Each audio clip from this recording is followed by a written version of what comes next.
সেই জায়গার মধ্যে আমার নবী বলছেন, শুনশান নীরবতা।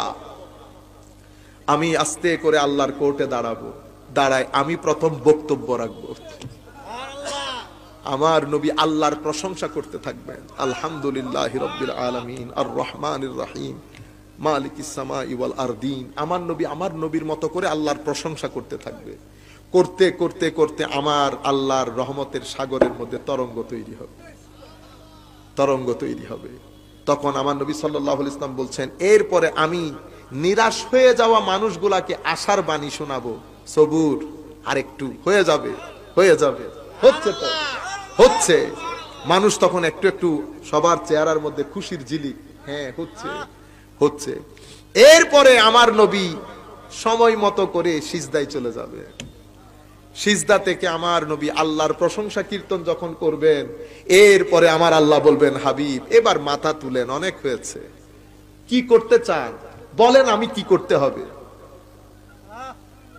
তখন আমার নবী, আমার আল্লাহ আমার নবীকে বলবেন, আপনি শাফাত যা বলবেন আমি তাই করব, কারণ আমি আল্লাহ ওয়াদা ভঙ্গ করি না। আমি কিন্তু আপনাকে ওয়াদা দিয়েছি। কি ওয়াদা দিয়েছিলাম?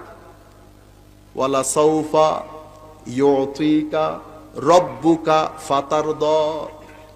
আমি এমন ভাবে দান করব আপনি খুশি না হয়ে পারবেন না। ওয়ালা সাউফা ইউতিকা বলেছে, ওখানে ইন্না আতাইনাকা বলেছে। আমার নবী মাথা তুলবেন, শাফাতের দরজা উন্মোচন করবেন। আমার নবীর মাথা তোলা দেখে, শাফাত করা দেখে এবার পিছনের সবার শক্তি এসে যাবে। আমার আল্লাহর রহমতের সাগরের মধ্যে তরঙ্গ তৈরি হবে। তখন আমার নবীও শাফাত করছে, অন্যান্য নবীরাও করবে, আমার নবীর ওয়ালিরা করবে, আলেমরা করবে, হাফেজরা করবে, নাবালেগ ছেলেরা করবে। শাফাতের এক বাজার গরম হবে কিয়ামতের ময়দানে। বুঝতে পেরেছেন? তখন